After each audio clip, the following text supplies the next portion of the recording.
En nombre del Grupo de Investigación en Lenguaje, Cultura y Educación, GILCE, es para mí un placer darles la bienvenida en nuestra casa de estudios, al primer encuentro de experiencias y proyecciones sobre la lectura y la escritura en la educación superior. Este evento ha sido pensado como un espacio para que docentes como nosotros, dedicados en gran medida a la enseñanza de la lectura y la escritura, podamos compartir experiencias sobre estos temas y abrir el espacio para nuevas investigaciones en este campo. Por otro lado, esperamos que este encuentro contribuya a explorar con mayor detenimiento dónde estamos situados en temas de lectura y escritura, evidentemente, y más importante aún, hacia dónde vamos. Para el evento hemos propuesto las siguientes 4 líneas temáticas: enfoques teóricos sobre la lectura y la escritura, metodologías de la enseñanza de la lectura y la escritura, TIC aplicadas a la enseñanza de la lectura y la escritura, y evaluación de la lectura y la escritura. Sin mayor preámbulo, iniciamos este encuentro con la primera mesa. Muchas gracias.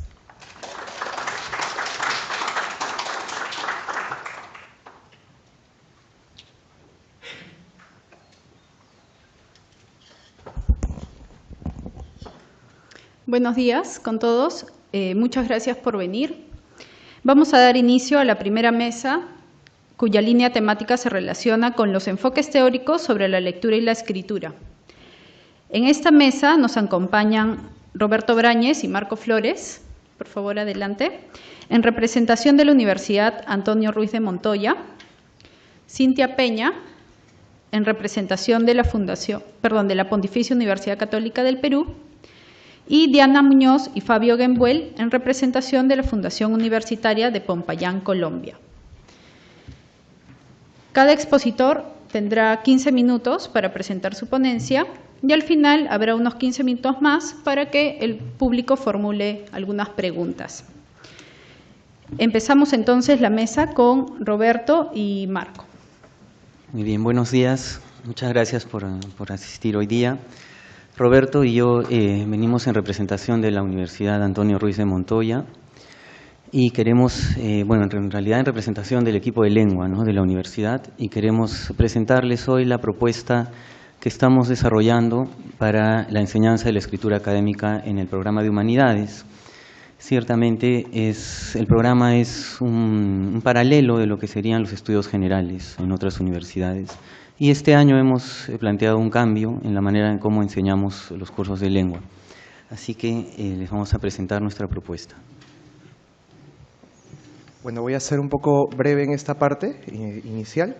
Este es un poco el mapa de los cursos de redacción de la universidad. Hay un primer curso de lenguaje y redacción para los becarios que ingresan antes de ingresar al programa mismo. Principalmente los cursos que nosotros trabajamos son los de lengua, que son el común de carreras. Hay 3 cursos de castellano paralelos que son exclusivos para los estudiantes de la especialidad de EIB, de acuerdo a cómo se ha construido el programa, y otros cursos de redacción propuestos por otras instancias de la universidad. Nosotros estamos trabajando principalmente en los cursos de lengua que están en esta columna. En general, nosotros, como comentaba Marco, nos vimos un poco motivados a hacer ciertos replanteamientos a la propuesta, básicamente a partir de 3 puntos clave. El primero es un trabajo de campo etnográfico que realicé en el año 2016, que me permitió ver algunas cosas en el curso de Castellano 2, que quizás cuestionaban o ponían en cuestionamiento algunas creencias que teníamos nosotros. Luego, también a la par, una serie de lecturas sobre literacidades académicas, géneros discursivos y lingüística sociocultural, que también nos comenzaron a sugerir que quizás había que darle cierto enfoque distinto a lo que tradicionalmente habíamos estado llevando a cabo. Y finalmente, la multiplicidad de creencias en torno a la redacción académica que podíamos reconocer por parte de distintos participantes de la comunidad universitaria, no sea docentes, personal de distintas coordinaciones y los mismos estudiantes.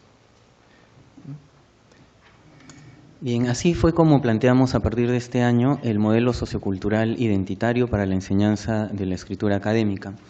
Y fuimos, con el pasar de los meses, desarrollando 5 principios que vamos a explicar con un poco más de detalle. El primero de ellos es el principio del conocimiento no anticipado, que de manera un poco más coloquial podemos denominar como no dar todo por sentado.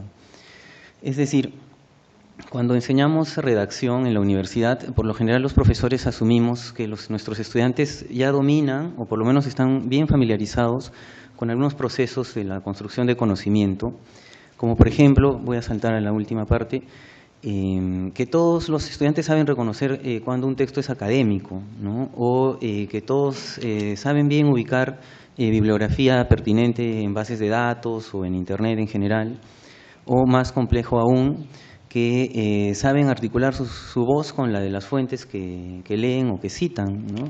Entonces, como los profesores a veces asumimos que eso es ya sabido, entonces no lo hacemos explícito y esperamos que los estudiantes lo hagan.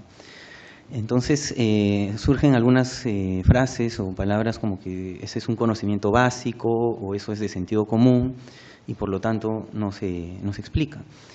Nosotros estamos empezando a tratar de hacer visible lo invisible, es decir, de hacer explícito ese conocimiento que siempre se ha dado por sentado, y ese es el principio número 1. El segundo principio en el cual nosotros basamos la propuesta es el que denominamos el principio de deconstrucción de dicotomías. Usualmente en la enseñanza de la redacción académica se trabaja sobre la base de ciertas dicotomías, como por ejemplo comunicación oral, comunicación escrita, texto expositivo, texto argumentativo, citado literal, no literal, lengua materna, segunda lengua convertido en L1, L2, que frecuentemente tienen un fin organizativo para poder entender distintos fenómenos propios del aprendizaje de la escritura, pero que terminan, creemos nosotros, ocultando la complejidad heterogénea en la que cuando uno profundiza puede ver, ¿no? Entonces, siempre nosotros partimos por no asumir del todo ciertas dicotomías y repensarlas, ¿no? Es curioso porque muchas veces estas divisiones dicotómicas terminan proponiendo planificaciones en el mismo curso, como por ejemplo el citado literal, no literal, ¿no? Cuando uno se adentra un poco más a explorar el citado literal y no literal encuentra mucha mayor complejidad, ¿no? Pero también incluso las dicotomías pueden armar hasta los mismos cursos e incluso los planes de estudio, ¿no? O sea, el impacto muchas veces termina siendo bastante potente y nosotros lo que hemos buscado es tratar de reconocer esas bases implícitas en la planificación de la enseñanza, ¿no? Esa es una práctica en la que hemos incidido mucho, en la de construir dicotomías. El tercer principio es el conflicto identitario en la composición balanceada de voces. Y aquí me voy a tomar un instante para explicarles un poco cuál es la complejidad de la población estudiantil de la universidad. Hasta el año pasado teníamos cerca de un 40% de población becaria, gracias al programa Beca 18. Y es también muy probable que hayamos tenido por lo menos estudiantes de las 25 regiones del país, ¿no? Están todos representados. Entonces, de pronto en un momento nos dimos cuenta que al escuchar discursos de docentes que decían, por ejemplo, que los estudiantes cada vez sabían menos o que les faltaba base, empezamos a dudar un poco de ese discurso y a pensar que de repente el problema no era de plantear cursos remediales o cursos de nivelación o de reforzamiento, sino que estaba la clave en desarrollar o favorecer la apropiación, ¿no?, de la identidad del sujeto académico en los estudiantes. Y eso, de una u otra manera, nos conectaba con la idea de que producir un texto académico es como crear una canción con un coro de autores detrás. Es decir, varios estudiantes sabemos que citan porque están obligados a citar, ¿no? Porque si no lo hacen se les baja puntos, ¿no? Pero no lo hacen como una necesidad del autor, ¿no?, del redactor académico. Entonces, a partir de lo anterior, se generan algunas dicotomías entre los estudiantes que debemos haber escuchado seguramente. Por ejemplo, el hecho de que si yo pongo mi opinión en un texto, entonces ya no debo citar, y si cito, entonces ya no estoy yo en el texto, ¿no? Ese tipo de dicotomías que en realidad son más complejas. Entonces, a partir de estos conflictos, ¿no?, nos dimos cuenta que surgían confusiones acerca, por ejemplo, del tema del plagio, ¿no? Un alumno una vez nos dijo que tenía miedo de plagiar. Entonces, ahí empezamos a pensar que no todo plagio es malintencionado. En eso nos ayudó muchísimo el texto de Ilse Messía, de hecho lo hemos dado a leer a los estudiantes este semestre, al entender que el plagio no necesariamente siempre es un caso de un alumno que nos quiere sorprender, ¿no? Que quiere hacer pasar por propio lo que es ajeno, sino que tiene que ver con problemas más complejos de apropiación, ¿no? Del discurso académico y de la identidad del sujeto académico. Y a la larga eso genera, obstaculiza el proceso de apropiación del conocimiento, el proceso de identidad, ¿no? Que estamos tratando de favorecer.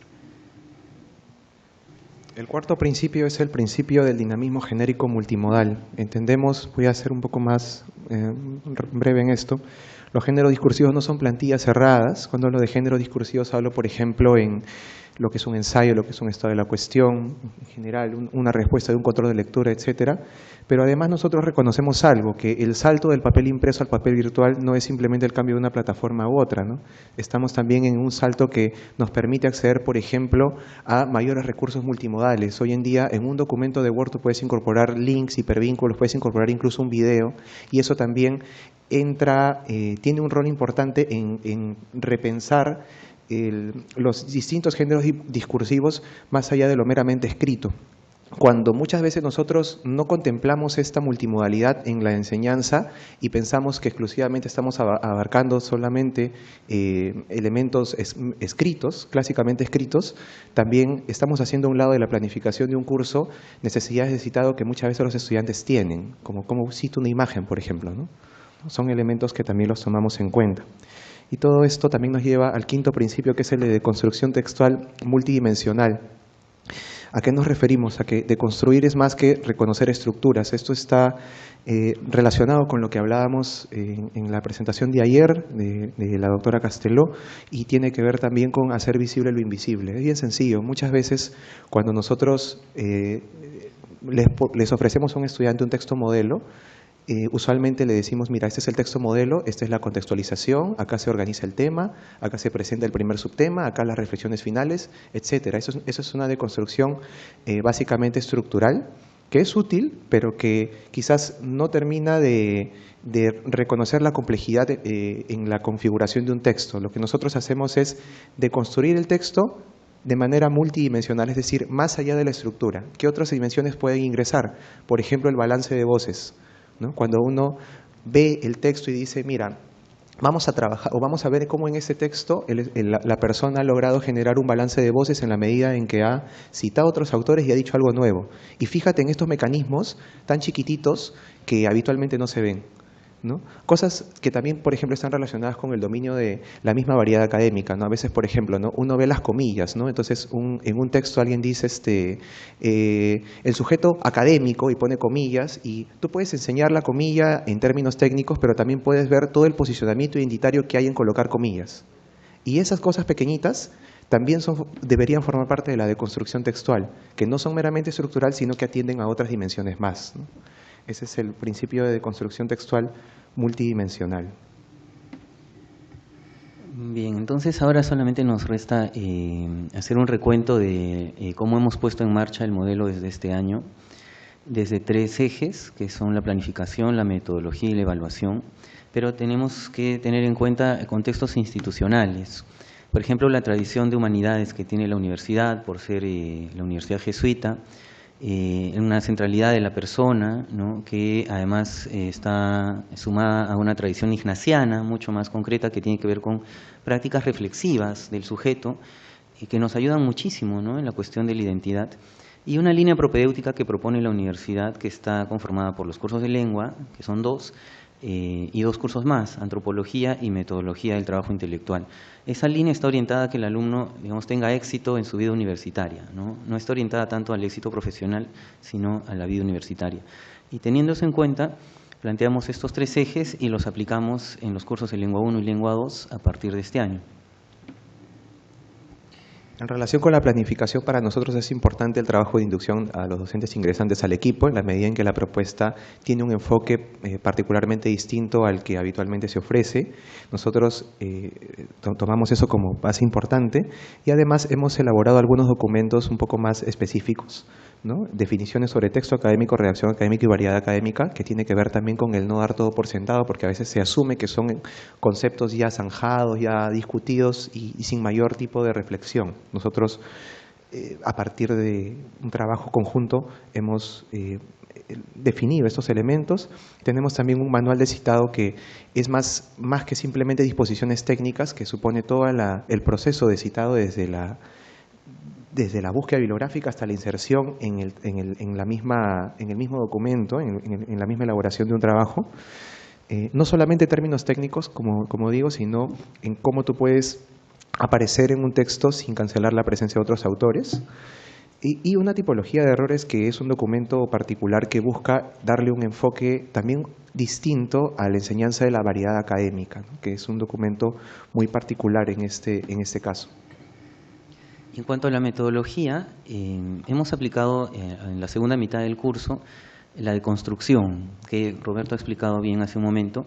Y esta deconstrucción conjunta y construcción independiente tiene que ver con, como hicimos ayer precisamente, o como lo vimos en la conferencia de la doctora Casteló, en poner atención a frases, oraciones que vayan, digamos, al detalle del texto y que muestren la posición o el posicionamiento del sujeto en el texto, ¿no? Entonces, eso permite o permitiría después a los estudiantes aplicarlo en sus propios textos.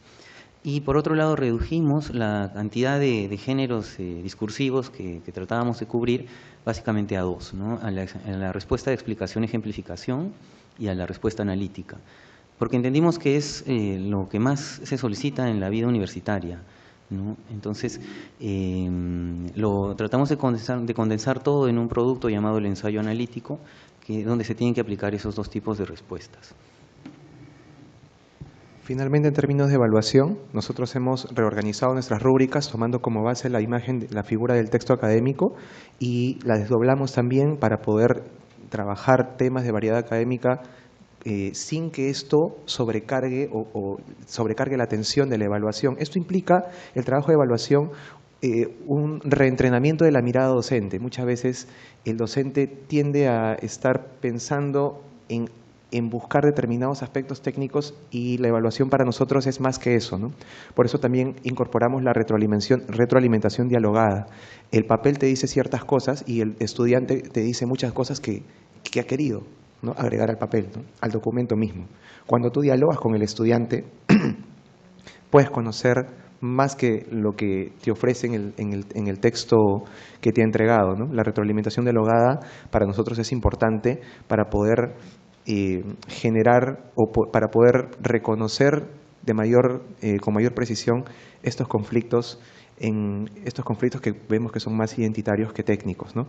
Y la práctica de la reescritura es también parte del trabajo mismo, ¿no?, que es eso precisamente, ¿no?, volver a trabajar lo que ya se entregó. Bueno, terminamos entonces con lo que nos falta hacer, ¿no? Este es un modelo que estamos aplicando recién desde este año, y pedagógicamente necesitamos obviamente evaluar resultados, explorar más géneros que se valoran en la vida académica, en la vida de la universidad, y por otro lado también lograr o empezar el trabajo de apropiación del equipo docente de esta nueva propuesta, ¿sí? Eso nos va a tomar un tiempo todavía.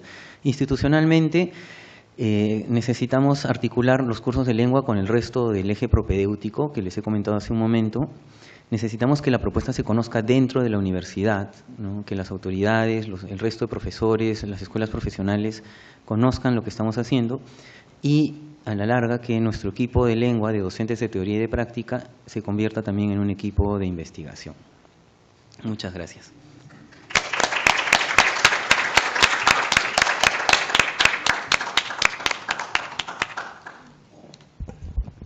Muchas gracias, Marco. Roberto, vamos a dar ahora inicio a la ponencia de Cintia Peña. Yo voy a presentarles una exploración inicial a partir de un conjunto de entrevistas y encuestas que realicé en el 2017 a profesores del Departamento de Humanidades, algunas características de los principales géneros discursivos de formación y de expertos en humanidades. Y mi base conceptual, mi punto de partida es la escritura disciplinar. Hay una analogía que hace Beiserman muy interesante sobre la escritura disciplinar. Son como unas lentes mágicas que nos permiten ver los fenómenos a partir de lo que vamos aprendiendo en nuestra disciplina. La alfabetización académica, que implica este proceso de enculturación, de integrarse a una comunidad académica y comprender las funciones de los géneros discursivos que apuntan tanto a esta función cognitiva de construcción del conocimiento, pero también interpersonal en la medida en que el sujeto construye una identidad, como mencionaban Marco y Roberto hace un instante, en el proceso de apropiación de los géneros, y sociopolítica en el sentido en que establece también relaciones de control y poder, ¿no? Y finalmente esta distinción entre géneros de formación y géneros de experto, ¿no? Los géneros de formación son aquellos que los estudiantes van desarrollando en su proceso precisamente de apropiación de los géneros discursivos de expertos, frente a los géneros de expertos que ya son propiamente los géneros profesionales. La muestra, bueno, este trabajo se inscribe en el marco de un taller extracurricular que tuve la oportunidad de brindar a los estudiantes de la Facultad de Letras y Ciencias Humanas, y la muestra estuvo compuesta de 30 encuestas y 4 entrevistas semiestructuradas a docentes del Departamento de Humanidades. Y básicamente tenía dos partes. En la primera parte, que se indagaba por los géneros de formación, había una breve explicación sobre en qué consistían, qué cosa era, y luego se les daba una lista de 12 géneros a partir de la bibliografía revisada para que ellos eligieran aquellos que consideraban que eran los que trabajaban con sus estudiantes, y luego se les pedía que describieran aquel o aquellos que consideraban más relevantes. Estos eran los 12 géneros, había la opción otros. Hay que señalar además que un conjunto de géneros están relacionados con la elaboración, demostración del conocimiento a partir de la elaboración de un discurso propio. Los que están remarcados adelante son aquellos en los que el sujeto tiene menos control sobre la producción frente a los otros, y estos otros son géneros de demostración, de comprensión del discurso de otros a través de la elaboración de un propio discurso. Nuevamente, los que están resaltados son aquellos en los que el sujeto tiene menos control, ¿no? Bueno, igual en el caso de la parte de los géneros de expertos, había una breve explicación. Luego el taller iba a desarrollar 2 géneros, entonces se les pedía a los profesores que por favor describieran las características de estos 2 géneros. Perdón, esa era la última parte. La primera pregunta era que indicaran cuáles eran los géneros de expertos. Estos fueron los resultados sobre la demostración de conocimiento en presencia, en clase. El género altamente valorado era la respuesta tipo ensayo en examen presencial. La respuesta corta en examen presencial era altamente valorada en lingüística, y más bien dejada de lado abiertamente en historia. De hecho, ninguno de los profesores encuestados en historia señaló que usaban este tipo de respuesta. Acá hay algunas afirmaciones de los profesores sobre la respuesta tipo ensayo. Un profesor de lingüística, resalto, que el lector pueda reconocer el esquema, señala el profesor de historia, que analice las ideas centrales del texto, identifique la propuesta del autor y de las fuentes empleadas. En la respuesta corta en examen presencial, resalto las ideas de claridad y calidad en el discurso. En cuanto a los géneros de producción fuera de clase, sobre el ensayo era altamente valorado en literatura y en ciencias de la información, y la monografía en historia y filosofía. Sin embargo, ambos géneros eran ampliamente usados en todas las especialidades que fueron consultadas, ¿no? Más bien el artículo de investigación era muy poco solicitado, y el informe de trabajo de campo apareció en arqueología y ciencias de la información. Acá algunas de las respuestas de los profesores sobre el ensayo. Resalto el desarrollo de una perspectiva personal en tono y forma académica, sin las formalidades de la monografía, expresión del pensamiento personal. En la monografía, riguroso uso de citas y presentación de referencias bibliográficas, que no haya indicio de plagio. Y esta es producto de una entrevista con una docente de filosofía, en la que señalaba que en realidad la producción de la monografía y el ensayo dependía mucho de la escuela filosófica en la que se inscribiera, de la tradición filosófica, mejor dicho, ¿no? Si era la tradición europea continental, había una mayor tendencia al uso de citas y además amplias notas a pie de página que abrían nuevas temáticas, y más bien la tendencia anglo, norteamericana y británica tenía menos dependencia del uso bibliográfico, ¿no? Y que ahora se insertaba además una corriente nueva en la especialidad que venía desde la lógica. Sobre los géneros de producción de discurso escrito para evaluar la lectura, el control de lectura, tanto tipo ensayo como respuesta corta, es altamente valorado en lingüística y literatura, no así en las otras especialidades. El informe de lectura en lingüística, literatura e historia, y la reseña en historia sobre todo. O sea, en historia es el género, digamos, por excelencia, ¿sí?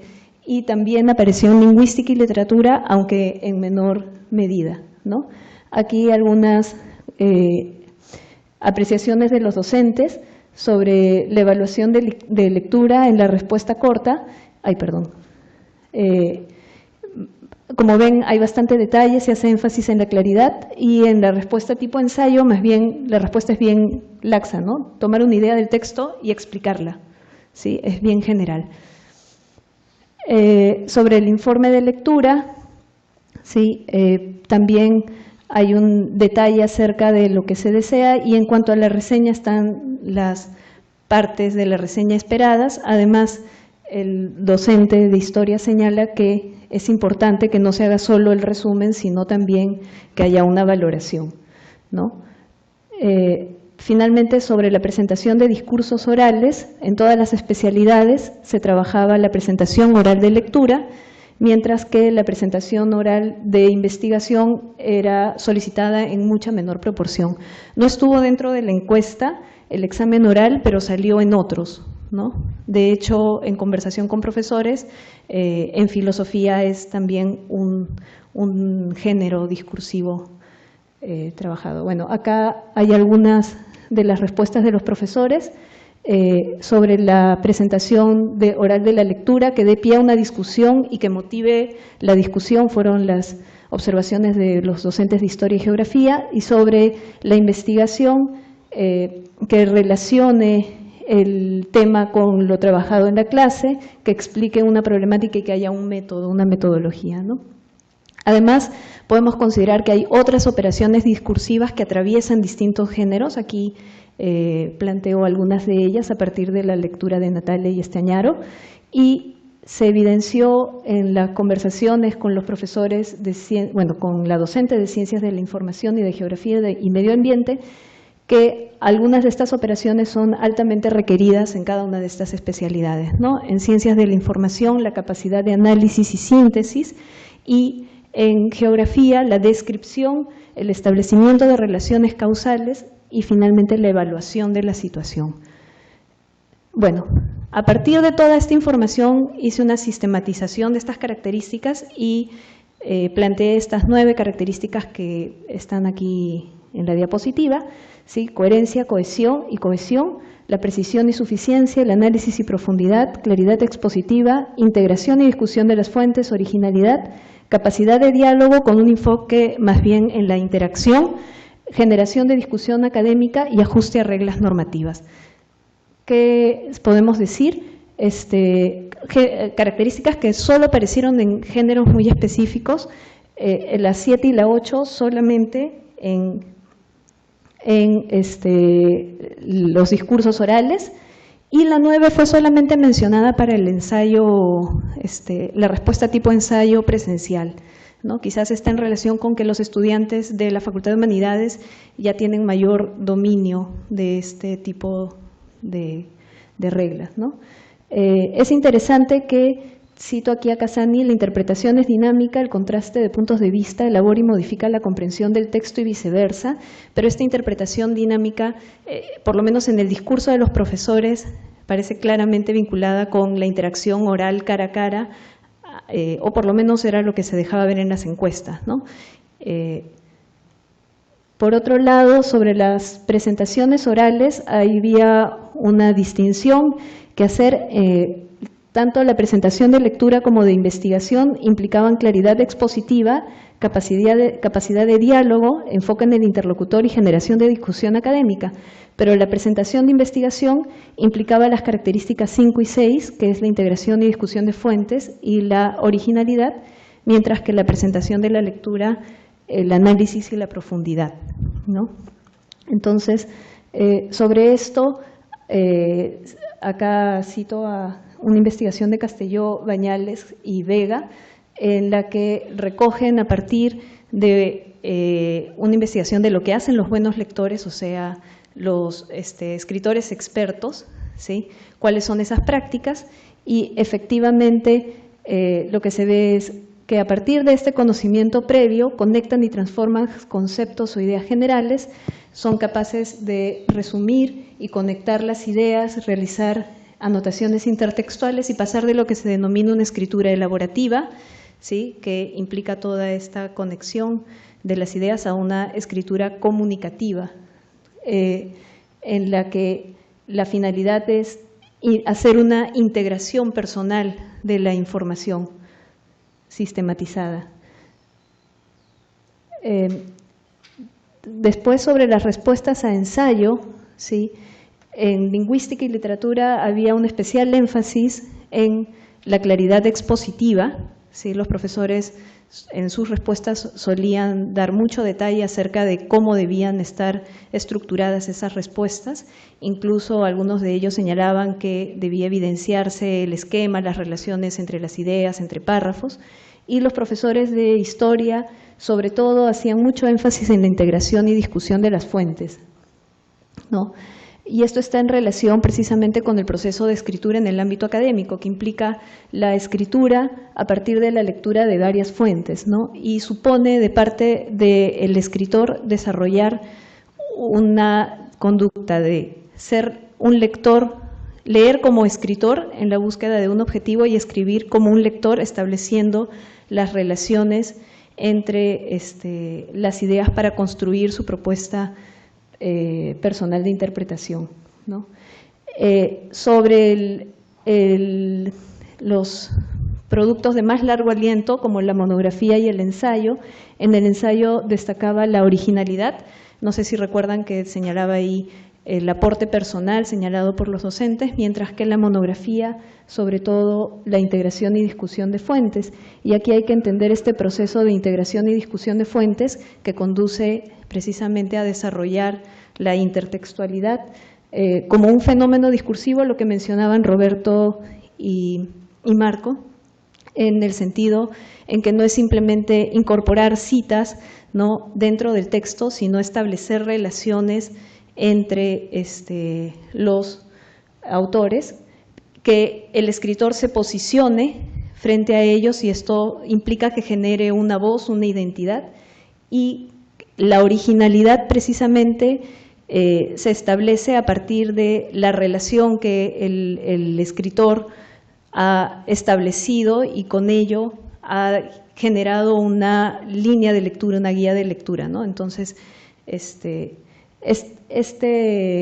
esta manera de concebir la originalidad entra muchas veces, como mencionaron hace un instante Roberto y Marco, en conflicto con la idea de los estudiantes de, pero si estoy citando tanto, ¿en qué momento voy a decir yo mis propias palabras, ¿no?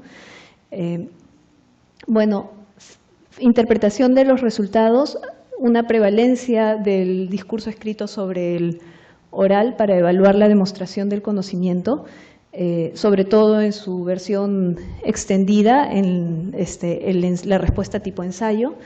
El fuerte vínculo de disciplinas como historia y filosofía con el trabajo bibliográfico, también relacionado precisamente con el quehacer dentro de la especialidad.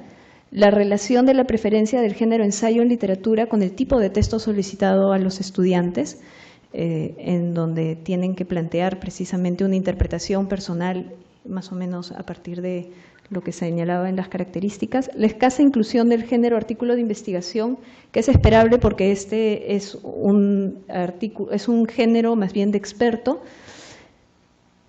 Además, la introducción de estudiantes en formas de producción de conocimiento propias de su especialidad, por ejemplo, tipos de discursos que están vinculados con el análisis de, recuerdo el análisis en fonética y fonología que implicaba determinados elementos específicos que tenían que reconocer que, claro, son propios de la especialidad. Estrategias verbales especialmente relevantes por especialidad, como en el caso de geografía, la descripción, de ciencias de la información, la síntesis, y el hecho de que la capacidad de diálogo en este enfoque más bien interactivo y la generación de discusión académicas estén vinculados con los discursos orales, está en relación con la forma de producción y de consumo de este tipo de discurso. Sobre los géneros de expertos, hay una sistematización que hacen Camps y Casteló del 2013. En el caso de las humanidades, digamos, la pregunta es, ¿la escritura académica está claramente diferenciada en el área de las humanidades? ¿Sí? Hay un conjunto de géneros textuales que podemos identificar que forman parte de la actividad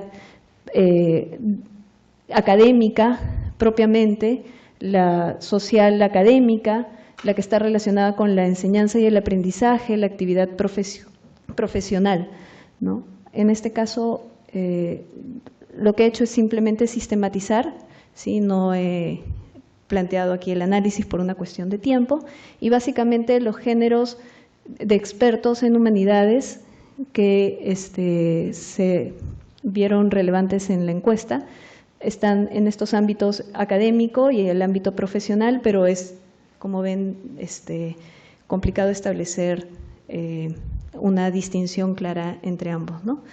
Están en el ámbito académico los discursos de investigación, como la tesis, el artículo de investigación, la ponencia, ¿sí? Los discursos bibliográficos, como la reseña, el artículo bibliográfico, los discursos pedagógicos que incluyen el texto para la docencia, la guía de clase, el material de clase, los discursos producidos en el proceso de investigación, ¿no?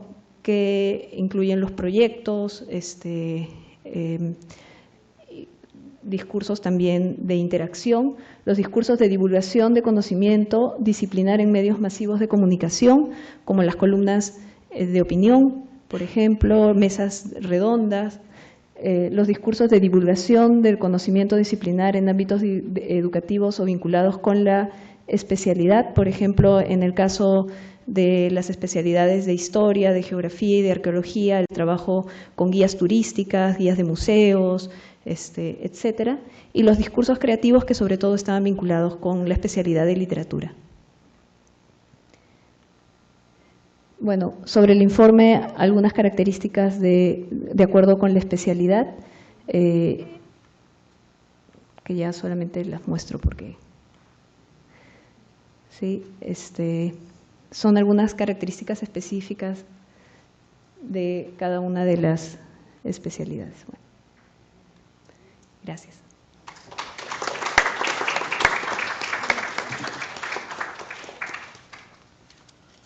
Muchas gracias, Cintia.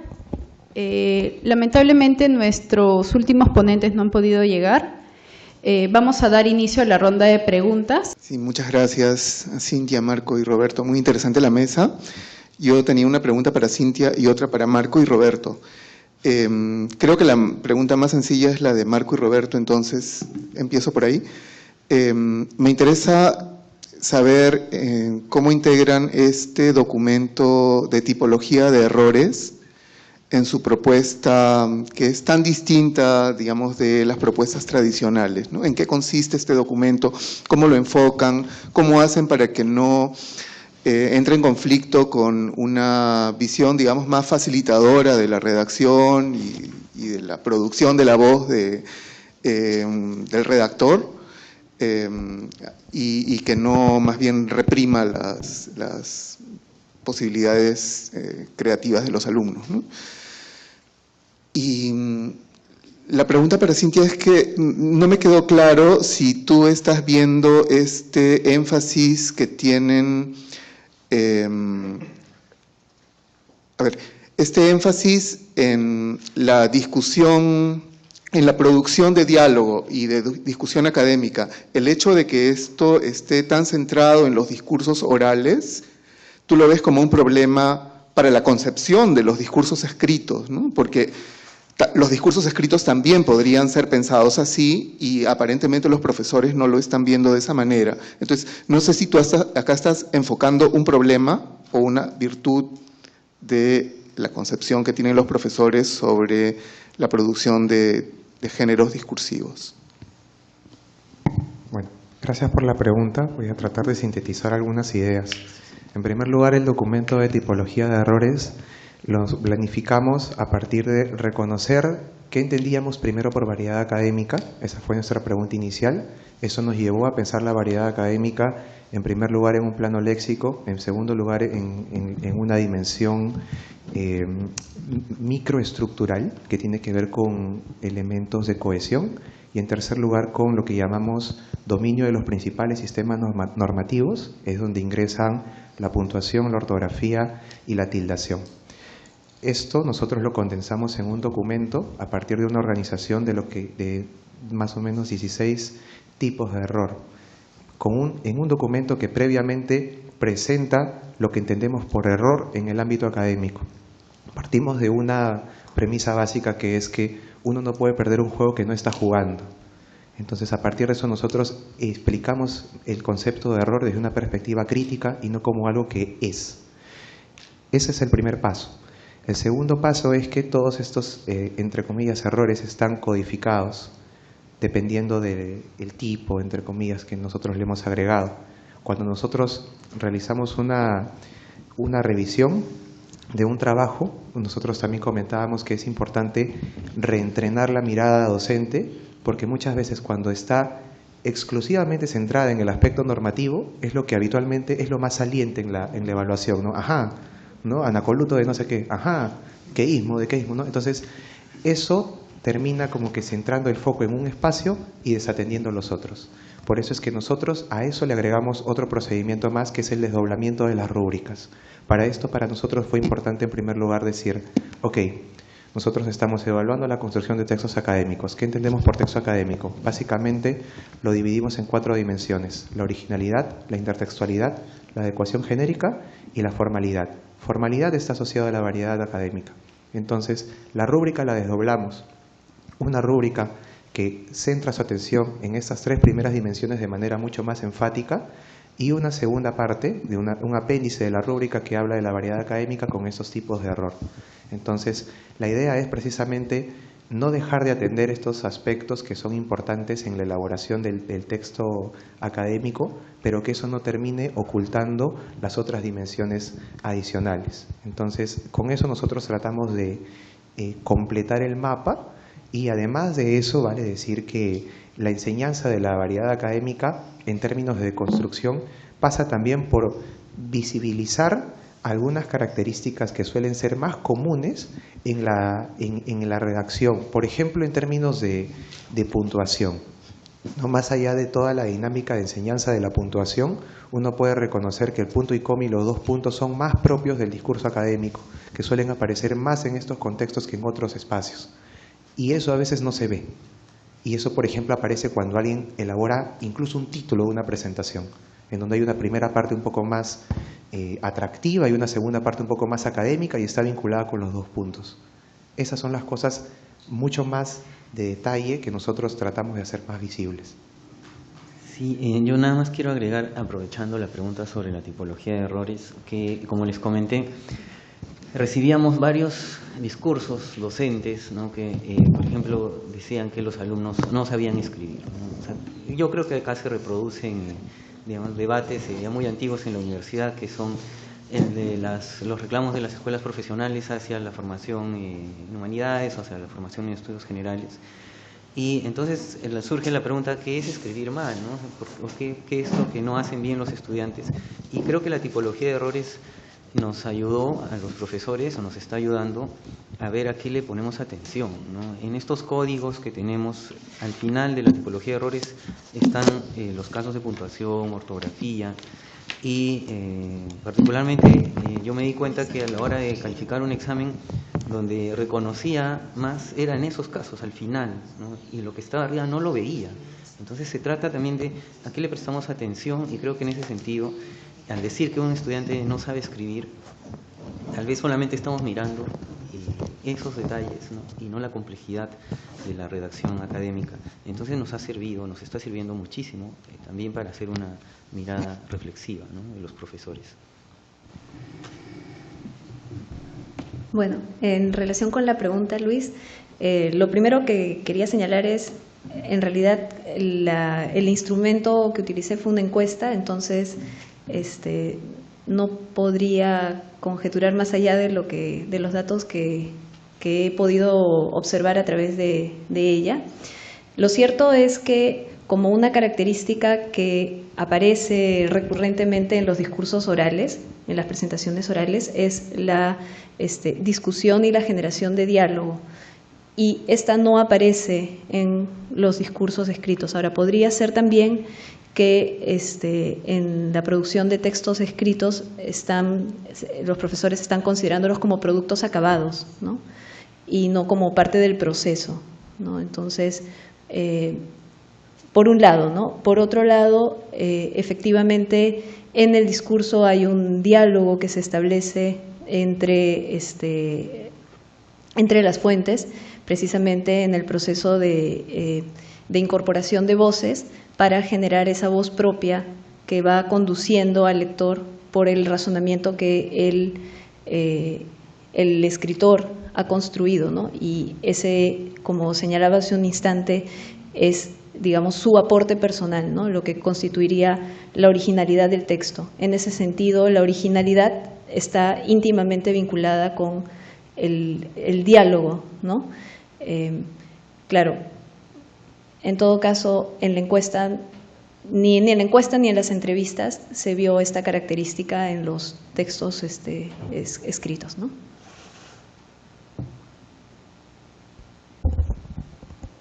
¿Alguna otra pregunta? Roberto, pero tengo una preocupación.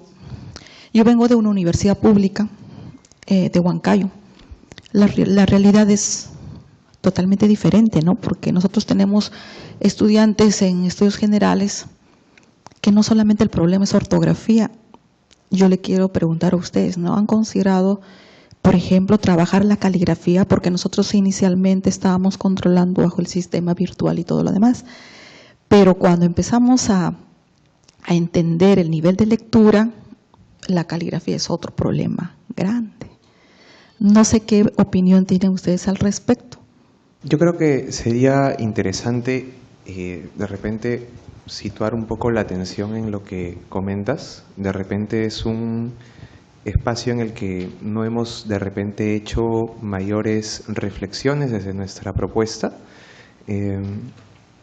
Eventualmente me parece que sería interesante en todo caso explorar cuál es la valoración de la caligrafía en los procesos de evaluación de los docentes, para ver cuál es el peso que se les da, qué tan relevante es al momento de hacer una calificación, ¿no? Si tiene un peso de repente en algunos casos mayor, en otros menor. En ese punto es donde yo sugeriría precisamente la práctica de no dar nada por sentado, no dar todo por sentado. Y me parecería en ese caso que contribuiría mucho el explorar qué creencias en torno a la caligrafía y el impacto de esta emergen entre los docentes en este caso particular. Dos preguntas. La primera es, ¿cuál es la expectativa que se tiene para llevar, trasladar, formar este modelo que tienen hacia cursos que no son de humanidades y que no tienen como elemento principal la evaluación de los informes dentro del enfoque que ustedes están llevando?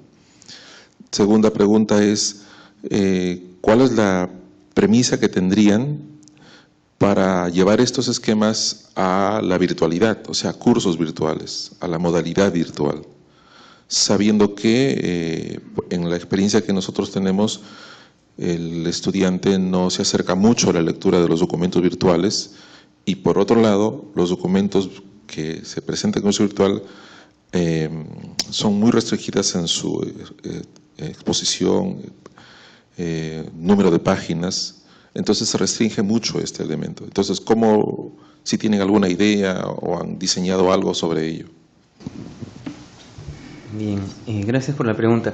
En cuanto a las expectativas, yo creo que nuestra primera preocupación son los estudiantes.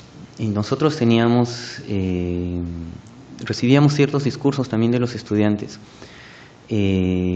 discursos que evidenciaban probablemente una idea de fracaso, ¿no? O sea, de que los cursos de redacción eran una experiencia tarde o temprano que los hacía fracasar en la redacción académica, ¿no?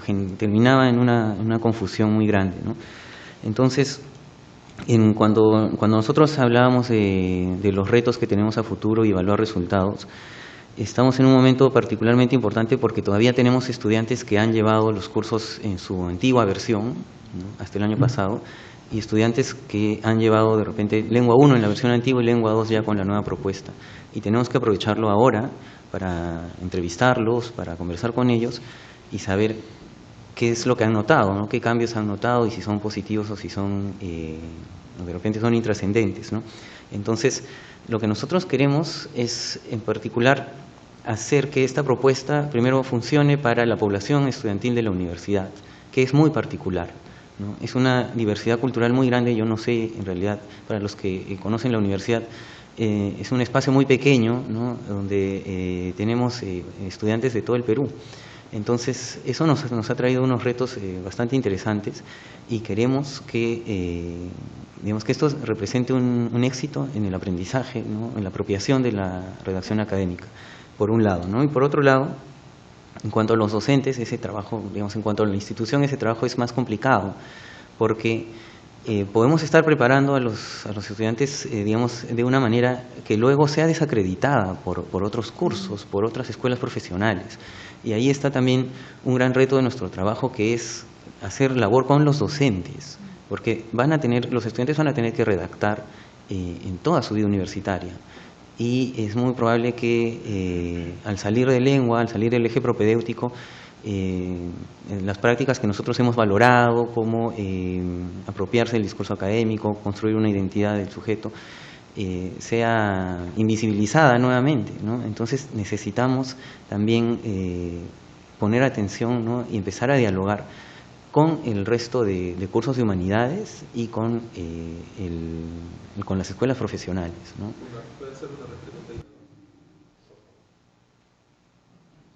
Ya le decía esto porque, por ejemplo, en los cursos de comunicación en mi universidad se trabajan con esquemas muy parecidos y los estudiantes pasan por estas experiencias. La característica es que de 3 cursos de comunicación, 2 primeros son virtuales y el tercero es presencial. Pero ahí mismo, entre comillas, paralelo a ellos, también se lleva el curso de metodología de investigación que pertenece al mismo Humanidades, pero cuando en metodología se realizan prácticas de redacción, notamos que lo que se realizó en los cursos de comunicación muy poco tienen una influencia en la redacción en este curso. Y siendo cursos del mismo departamento donde manejamos estrategias de trabajo concordadas, podemos decir. Entonces, ahí posiblemente se nos está pasando algunas variables que ustedes han manifestado hoy día, que el estudiante no logra apropiarse de eso, pero no solo apropiarse, sino desarrollarlas en otros espacios del mismo terreno de las humanidades. Entonces yo les hice la pregunta para cursos que no son de humanidades, porque muy bien ustedes decían, los profesores son el otro gran reto, y un profesor que no es de humanidades tiene otra expectativa en su curso en cuanto a lo que tiene que evaluar y formar. Y la experiencia nos indica también de que son pocos los docentes de esas carreras que se concentran también en la redacción o en la presentación de los trabajos. Entonces, por ahí el estudiante encuentra un universo de discursos con unas diferentes valoraciones y también calificaciones. Entonces, algunas veces, cuando somos estudiantes, nos encontramos contra la espada y la pared, que frente a un comportamiento en redacción, tenemos un discurso y este mismo tiene otro discurso y tiene calificaciones distintas. A eso iba la orientación de la pregunta. Exacto. Para nosotros, precisamente por ello, es muy importante la difusión intrainstitucional. Nosotros, así como estamos en estos momentos presentando la propuesta que llevamos a cabo, también inicialmente la hemos presentado en la universidad y tenemos nosotros la consigna, ¿no?, dentro de nuestra difusión de seguir extendiendo un poco más lo que estamos trabajando desde el área de lengua, precisamente porque podría ser de repente insuficiente que todo esto que nosotros de pronto planificamos, de pronto evidentemente se va a ver confrontado con distintos otros discursos acerca de la redacción académica, con distintas otras creencias, más allá incluso del programa de humanidades, etcétera, ¿no? O sea, sí me parece importante en ese punto que estas propuestas, independientemente de cuál sea la que uno maneje en una institución en particular, alcancen una difusión dentro de la comunidad. Quería agregar algunos comentarios sobre la modalidad virtual. A mí me parece que me gusta mucho el hecho de que se visibilice más la discusión en torno a la inserción de las TIC, porque a veces, como he comentado, hemos tratado de ver, no se trata simplemente de cambiar de plataforma, sino que supone también, por ejemplo, pensar en una docencia 2.0. A veces, incluso a nosotros nos pasaba que cuando comenzamos con la consigna de pasar del papel físico al virtual, nosotros básicamente diseñábamos un documento tal como lo diseñábamos para el papel impreso en el virtual, completa acá el siguiente cuadro, y el cuadro es un PDF, en donde evidentemente nadie lo va a poder completar, ¿no? Pero es porque todavía hay huellas, ¿no?, rezagos ¿no? Entonces, me parece súper importante que también se discutan, por ejemplo, qué es lo que implica, por eso comentábamos, más allá del simple salto, ¿no? Nosotros inicialmente la propuesta la desarrollamos para las aulas de clases presenciales, por eso es que también valoramos mucho lo que denominamos la retroalimentación dialogada. Hay algunos otros espacios que sí me parece que son importantes ir potenciando más, ¿no? De momento nuestra propuesta tiene básicamente un año, hay muchos otros temas en agenda que queremos también trabajar. Sí, sobre la repregunta también me queda una idea pendiente. Tal vez dos casos que son, interesantes, ¿no? Nosotros trabajamos, por ejemplo, una lectura de Virginia Zavala que se titula La escritura académica y la agencia de los sujetos, ¿no? Y llegamos, por ejemplo, a una pregunta, ¿no?, de cuál es realmente el nivel de libertad que tiene un estudiante en un campo aparentemente tan restringido como el de la escritura académica. Y al comentarlo, por ejemplo, una alumna dice, esa es la pregunta que yo me he hecho desde que ingresé a la universidad, ¿no?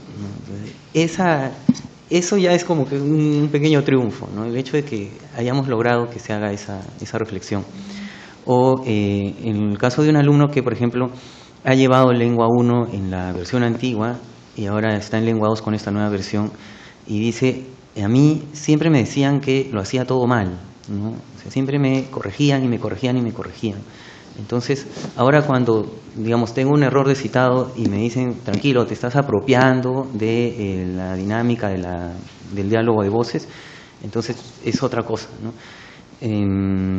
Yo creo que ahí por lo menos tenemos algunos indicios, pero la clave para mí está en cuanto al reto con los docentes, en que entendamos que esto es la apropiación, en tanto a veces incluye cuestiones epistemológicas, es un proceso largo.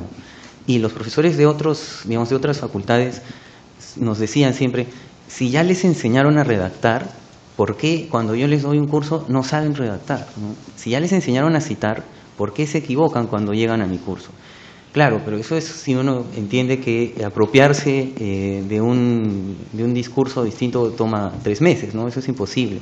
Entonces, si nosotros logramos que los demás docentes se den cuenta que, digamos, este es un pleito que también hay que comprarse a largo plazo, ¿no? Es construir la identidad de un sujeto, ayudar a la construcción de la identidad, no toma un semestre, ¿no? Ni 2. Entonces, si nosotros logramos también cambiar ese chip, creo que habremos avanzado bastante, ¿no? Muy buenos días, Roberto, Marco y Cintia. De verdad, gracias por la experiencia en sus investigaciones. Bueno, también estoy comenzando una y todavía estoy en una fase súper inicial, pero me gustaría un poco entrar de lleno al tema de… Se plantea un poco la situación, no solamente a nivel primaria, secundaria, sino educación superior. En base a las investigaciones que ustedes han hecho, ¿cuál sería su evaluación en torno a la situación actual de los estudiantes en la educación universitaria? Les comento esto, yo cuando era universitaria, soy de la base 97, de una universidad bastante pública, muy conocida. A mí nunca los profesores me hablaron sobre la existencia de la RAE, la cita Zapa, que ya es bastante antigua. No nos hablaron eso. Yo tuve que aprenderlo fuera de la universidad con las necesidades que cualquier otra persona sale y necesita para hacer una tesis o un informe. Eso por un lado, un poco la situación en la que están y se encuentran hoy en día los estudiantes en base a su experiencia. Y 2, no sé si podría llamar perfil o ciertas características que debería tener y que deberíamos asumir todos los profesores quienes todavía no están en la universidad enseñando o quieran enseñar frente a la promoción y enseñanza de la lectura y escritura en las aulas universitarias. Si pudieran enfocarse un poco a ese perfil. ¿Sí? Gracias. A ver, primero sobre el perfil del estudiante, las características de este estudiante que ingresa a la universidad. De hecho, podemos decir que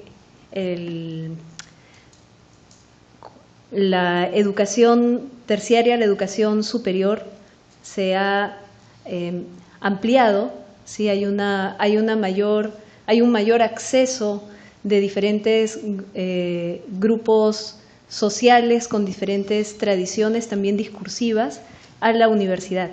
Y en ese sentido, este proceso que podemos denominar también un proceso de democratización que viene ocurriendo desde finales del siglo XX en Latinoamérica, en la región, también ha puesto en evidencia que las maneras como construimos discursos son distintas, ¿no?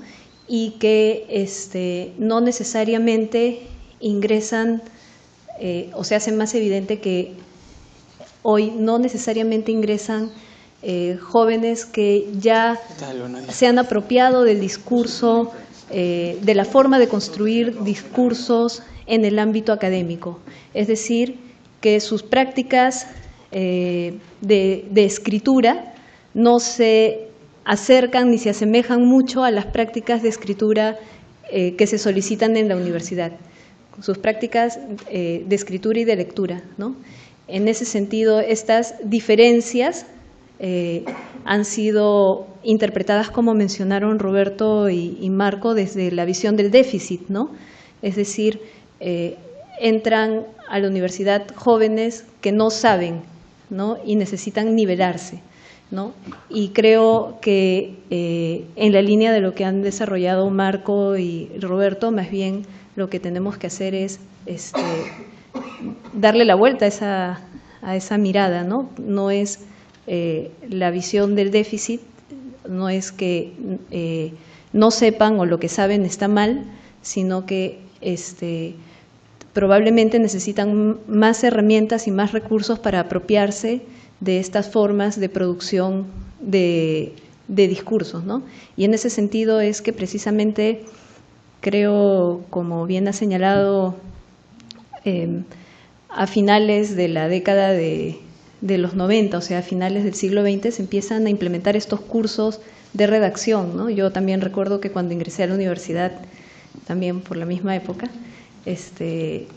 si no me equivoco, yo ingresé a la universidad y fui la primera promoción que llevó un curso que se llamaba Metodología 1, que era un curso de redacción. Lo que había antes era un curso llamado Metodología, que era de investigación, ¿no?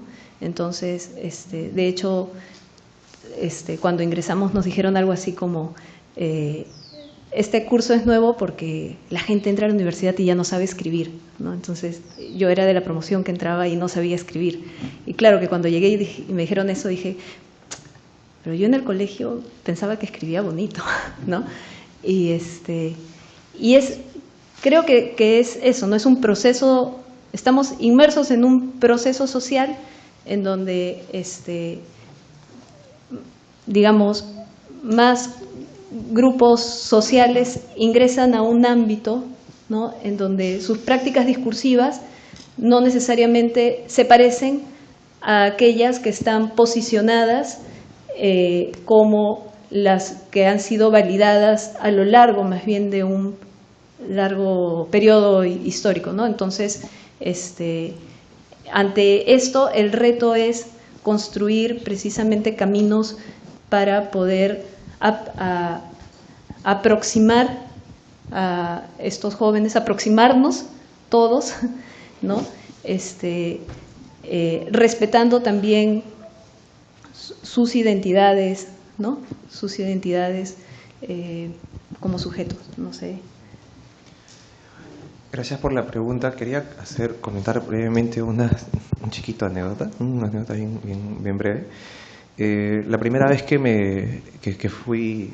asumí el cargo de profesor y tenía que coordinar con mi equipo de trabajo, me acuerdo que me reuní con la persona con la que iba a trabajar y de arranque le dije, bueno, me gustaría comentar algunas cosas o preguntar algunas cosas iniciales, ¿no? Y le pregunté y le dije, ¿qué es para ti variedad académica y un coloquialismo? Y esta persona me dijo algo así como, bueno, variedad académica es eso, pues, ¿no? O sea, y el coloquialismo es el tuteo, eso. Oye, ¿te parece si podemos hablar de cosas un poco más burocráticas? Porque lo que pasa es que ahorita estoy un poco con la hora. Entonces, la atención se centró en aspectos externos y en ese momento yo me puse a pensar, o sea, ¿de verdad estamos en la misma línea? ¿Estamos como que básicamente pensando o teniendo alguna idea al menos conversada? Y comento esto porque se me hace un poco complicado pensar en perfiles o de estudiantes o de docentes en términos macro, pero sí me parece importante que al menos creo que un docente debe, por eso comentábamos lo de no dar todo por sentado, no asumir que hay discusiones que ya no hay que trabajar, ¿no? Porque para mí la pregunta de qué es un coloquialismo, por ejemplo, es una pregunta que te dice muchas cosas más, ¿no? Acerca de, y eso tiene un impacto en las expectativas a partir de las cuales tú vas a diseñar un curso. Si a priori el docente asume que hay cosas que no se deben ya discutir porque ya están recontra claras, me parece que ahí comienzan a ocultarse ciertos fenómenos muy importantes. Y lo otro que quería agregar a partir de eso es que las expectativas del docente juegan un rol muy importante, ¿no? Las expectativas del docente antes de dictar una clase ya de alguna manera encaminan un poco lo que va a ocurrir en la clase misma, ¿no? Si yo a priori pienso que el estudiante va a querer pasarse de vivo y sacarle la vuelta al curso y que el estudiante tiene toda esta idea, ¿no? Preestablecida, y yo lo creo así, evidentemente la mirada con la que yo voy a atender determinados fenómenos que ocurren en el proceso de apropiación de las literacidades académicas ya va a estar sujeta a esta creencia que yo tengo sobre la persona. Una última idea sobre el docente, ¿no? Ha habido muchísima práctica del misterio, ¿no? Nosotros la hemos vivido también. A nosotros, bueno, particularmente nos dijeron que había que hacer una tesis al salir de la universidad y nadie nos dijo qué era, cómo era. Ayer en la conferencia de la doctora Castelló dijimos, ¿quién lee tesis, no?